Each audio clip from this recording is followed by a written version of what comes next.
the underground grain they criminalized. There's a grain that grows in sand, pure sand, no irrigation, no fertilizer, no pesticides. It produces 6,000 pounds per acre in deserts where corn dies in 3 weeks. Its protein content is 18%, higher than wheat, higher than rice, and it contains all 9 essential amino acids that your body cannot manufacture on its own. For 8,000 years, it fed empires that never knew famine. Then in 1519, a Spanish conquistador named Hernán Cortés stood in the center of Tenochtitlan and saw something that terrified him more than any army. Fields of deep crimson grain stretching to the horizon. Millions of people fed without European seeds, without European control, without European dependence. Within 6 months, he ordered every field burned. Within 2 years, growing it became punishable by death. Hands were severed. Entire villages were executed. The Spanish didn't just ban a crop. They tried to erase it from human memory, and they almost succeeded.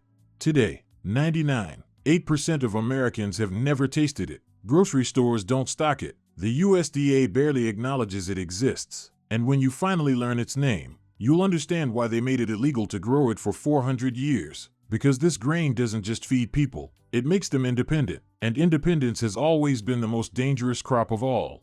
Drop a fire in the comments if you're tired of being lied to about food. And hit that like button right now if you want to know what they buried in the blood of an entire civilization. Welcome back to the channel where we excavate the foods they tried to kill. The plants that survived genocide, the seeds that refused to die, and the knowledge that powerful people spent centuries trying to destroy. If you believe food freedom is the foundation of all freedom, smash that subscribe button and turn on notifications. Because these stories don't just get forgotten, they get actively suppressed. And if we stop telling them, they vanish forever. Let's rip open the archive and see what they're still hiding. The Crimson Field. The year is 1521. Tenochtitlan is burning. Spanish soldiers pour through the streets of what will become Mexico City. And they're not just hunting gold, they're hunting seeds. Cortés has given explicit orders. Find the amaranth fields, burn them, salt the earth, kill anyone who tries to replant. His soldiers don't understand why. Amaranth looks harmless, delicate crimson plumes swaying in the wind, tiny seeds no bigger than poppy heads. But Cortés understands something his men don't. This grain is keeping an empire of 20 million people alive without Spanish wheat, Spanish tools, or Spanish permission. As long as the Aztecs control amaranth, they control their own survival, and that makes them impossible to rule. The Nahuatl people called it Huatli, the grain of immortality, not because it made you live forever, but because it made your people impossible to starve. Amaranth fields covered the highlands surrounding Tenochtitlan, thriving in volcanic soil too poor for maize. It required no irrigation in a region with unreliable rainfall. It produced edible leaves, edible stems, and up to 100,000 seeds per plant. A single family could survive an entire winter on the harvest from a small plot. But amaranth was more than food. It was woven into the religious and political structure of Aztec society. During ceremonies honoring Huitzilopochtli, the god of war and sun, priests mixed amaranth seeds with human blood and honey, molding the paste into sacred figures called tzoalli. These effigies were broken apart and distributed to the people, consumed in rituals that bound the community together. The Spanish saw this and called it demonic, a satanic mockery of the Eucharist. They claimed amaranth ceremonies were proof the Aztecs worshipped demons. But here's what they didn't say. The real threat wasn't the ritual, it was the self-sufficiency. Every amaranth ceremony reinforced a system where the people controlled their own food, where the priests derived power from native agriculture, and where Spanish wheat, Spanish livestock, and Spanish trade were completely unnecessary. Cortés couldn't Christianize a civilization that didn't need him, so he destroyed the crop that made them free. The decree came in 1577 under Viceroy Martín Enríquez. Growing amaranth was forbidden under penalty of death. Possession of seeds meant imprisonment. Eating it in public meant flogging. For the next 400 years, amaranth survived only in hidden gardens, mountain villages too remote for Spanish soldiers to reach, and in the whispered knowledge of grandmothers who taught their daughters in secret. The grain that had sustained millions became a ghost crop, remembered, but rarely seen, spoken of, but almost never grown. The Spanish succeeded. They turned amaranth into a memory, but they couldn't kill the seed. The seed that survives deserts. Here's what amaranth actually is. Amaranthus caudatus, Amaranthus cruentus, and Amaranthus hypochondriacus. 3 closely related species cultivated across Mesoamerica for over 8,000 years. These plants are agronomic miracles. They grow in altitudes from sea level to 12,000 feet. They tolerate drought better than almost any domesticated grain. They thrive in sandy, rocky, or nutrient-depleted soils where wheat would wither in days. They require 50% less water than corn and produce viable yields even in regions receiving less than 10 inches of annual rainfall. Once established, amaranth is nearly indestructible. It survives heat, cold, wind, and pests with almost no human intervention. A single plant can reach 8 feet tall and produce up to 500,000 seeds in a single growing season. That's not agriculture. That's a biological insurgency. But the real power is in the seed itself. Amaranth seeds are 13 to 18% protein by weight, significantly higher than wheat at 11%, rice at 7%, and corn at 9%. More importantly, amaranth is one of the only plant-based foods that contains all 9 essential amino acids, making it a complete protein comparable to meat, eggs, and dairy. It's rich in lysine, an amino acid critically lacking in most grains, which is why populations dependent on wheat or corn without animal protein often suffer from malnutrition. Amaranth solves that problem entirely. The seed also contains squalene, a rare lipid compound typically found in shark liver oil, studied for its role in immune support and skin health. It delivers calcium, iron, magnesium, phosphorus, and potassium in concentrations that rival or exceed fortified cereals. And because amaranth is naturally gluten-free, it's digestible for people with celiac disease or gluten intolerance, conditions that affect millions but receive little support from industrial grain systems designed around wheat.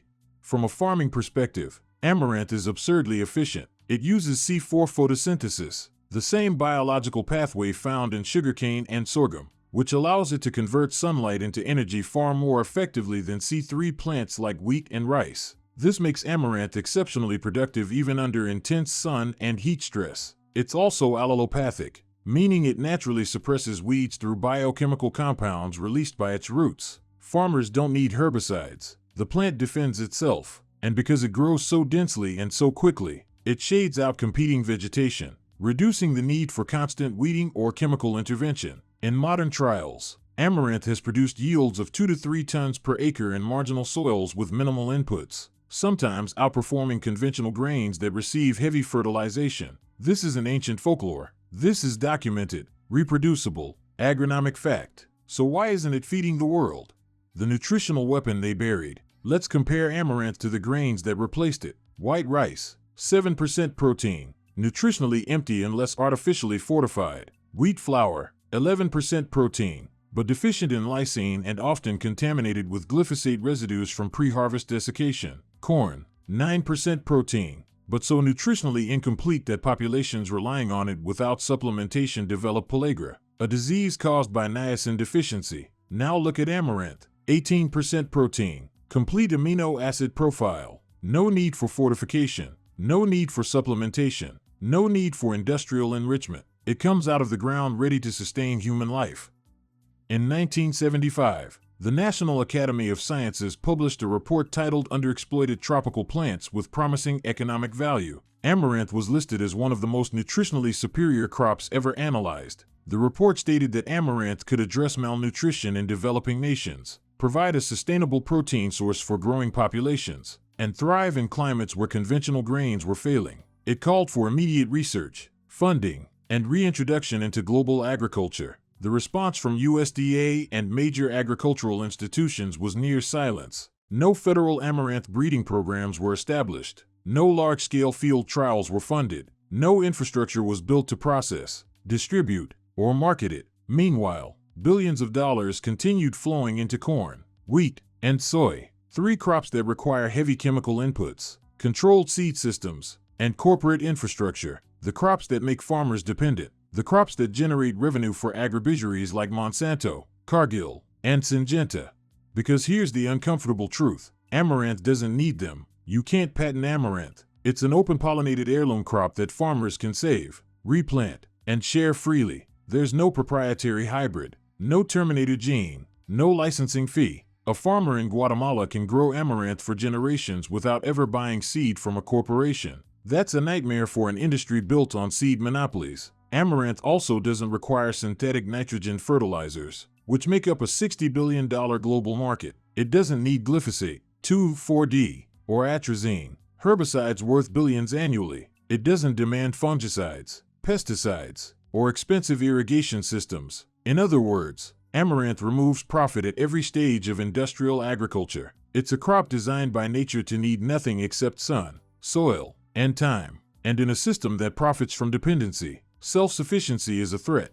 The quiet comeback in the patent wars. Amaranth didn't stay buried forever. In the 1960s and 70s, researchers in the United States began quietly studying it again, not because the USDA demanded it, but because organic farmers, indigenous advocacy groups, and botanists started asking inconvenient questions. Why were ancient grains like amaranth and quinoa thriving in South America, while U.S. wheat fields were collapsing from soil erosion and chemical dependence? In 1977, the Rodale Institute, a nonprofit focused on organic agriculture, began the first modern amaranth trials in Pennsylvania. They planted multiple varieties, tracked yields, and documented growth patterns. The results were undeniable. Amaranth thrived with zero chemical inputs. It produced edible greens in 30 days and mature grain in 90 to 120 days, and it required almost no water compared to standard vegetable crops.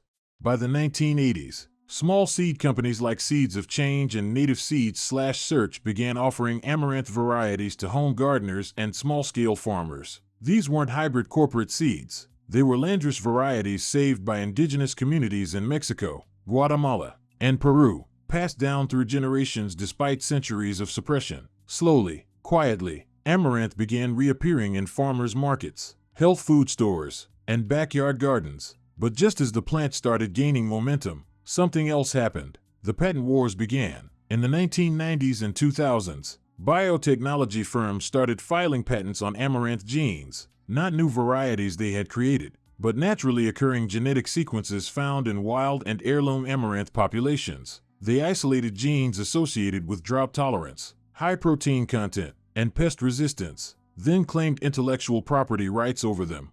In 2003, a US-based AG biotech company attempted to patent a gene sequence related to amaranth squalene production, a compound valuable in pharmaceuticals and cosmetics. The patent application claimed ownership over any amaranth plant expressing that gene, even if it existed in nature long before the company sequenced it. Indigenous farming organizations in Mexico and Guatemala filed protests, arguing that this was biopiracy, the theft of genetic resources developed and maintained by their ancestors. The patent was eventually narrowed, but not rejected. This is the new suppression. You don't need soldiers to control a crop anymore. You just need intellectual property law. If corporations can claim ownership over the genetic traits that make amaranth valuable, they can control who grows it, who profits from it, and who gets access to its seeds. And once again, the people who preserved this crop for 8,000 years are cut out entirely. The global betrayal. While the United States ignored amaranth, other countries didn't. In the 1980s, China began massive amaranth cultivation trials. Today, China grows amaranth on over 150,000 acres, using it as livestock feed, human food, and a rotational crop to restore degraded soils. India now cultivates amaranth widely, particularly in Rajasthan and Uttarakhand, where it's known as Ramdana, the seed of gods. It's eaten during religious fasts because of its complete nutrition and ease of digestion. Kenya introduced amaranth in the 1990s as part of food security initiatives. It's now a common green vegetable in Nairobi markets, valued for its ability to grow during droughts when other crops fail. Peru and Bolivia never stopped growing it. Amaranth remains a staple in rural highland communities, often sold in urban markets under its Quechua name, kiwicha. But here's the betrayal. The United States now imports amaranth products from these countries. Walk into Whole Foods or a health food co-op, and you'll find amaranth flour, puffed amaranth, and amaranth protein powder. Most of it comes from Peru, India, or China. Americans are paying $12 to $18 per pound for a grain that grows wild in their own backyards. A grain their government spent 400 years suppressing, now repackaged and sold back to them at premium prices by foreign suppliers. The grain native to this continent, saved by indigenous peoples through centuries of persecution, is now treated as an exotic import. That's not commerce. That's erasure with a price tag. The resurgence you're not supposed to see. But something is shifting. Tribal nations across North America are reclaiming amaranth. The Tohono O'odham Nation in Arizona has reintroduced amaranth into their food sovereignty programs, growing it alongside tepary beans and desert maize. The Cherokee Nation in Oklahoma now includes amaranth in their seed preservation initiatives, teaching young people how to grow and prepare it. In Mexico, indigenous farming collectives are openly defying corporate seed laws, saving amaranth varieties and distributing them through underground seed networks. These aren't small symbolic gestures. These are acts of agricultural resistance. Every seed saved is a refusal to forget. Every plant grown is a rejection of the food system that tried to erase it.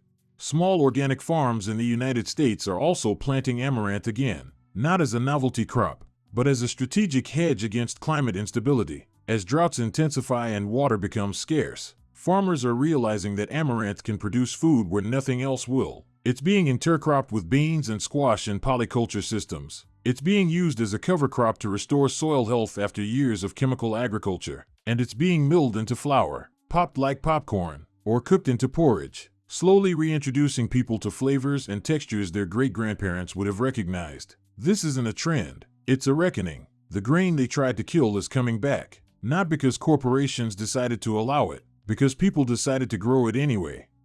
Why you need to plant it now? We are entering an era of food system collapse. Wheat production is declining due to soil depletion and climate extremes. Rice paddies are drying up as water tables drop. Corn yields are crashing in regions facing heat waves and erratic rainfall. The industrial monoculture system is failing, and the corporations that built it have no plan B. But amaranth is plan B. It's the crop that thrives when everything else dies. It's the grain that asks for nothing and gives everything. And if you have even a small patch of dirt, you can grow it. Amaranth seeds are legal to buy and plant in the United States. You can order them from heirloom seed companies like Baker Creek, Seed Savers Exchange, or Native Seeds/Search. Choose open-pollinated varieties like Hopi Red Dye, Inca, or Golden Giant. Plant them after the last frost in loose, well-drained soil. They don't need fertilizer. They barely need water, just sun and time. In 90 to 120 days, you'll have grain, and once you harvest it, you can save the seeds and plant again next year, forever. No corporation, no patent, no permission required. This is food sovereignty, not as a slogan, but as a biological fact. The ability to feed yourself and your family without relying on systems designed to extract profit from your dependents. Amaranth makes that possible. It always has. That's why they tried to destroy it. That's why we need to bring it back. Conclusion: the seed that refuses to die. For 400 years, they told us amaranth was gone. They burned the fields, killed the farmers, and criminalized the seed. They erased it from textbooks, removed it from agricultural policy, and replaced it with crops that require endless inputs and corporate control. But the seed survived, hidden in mountain villages, carried across borders, saved by people who refused to forget. And now it's coming back, not because permission was granted, but because the truth cannot stay buried forever.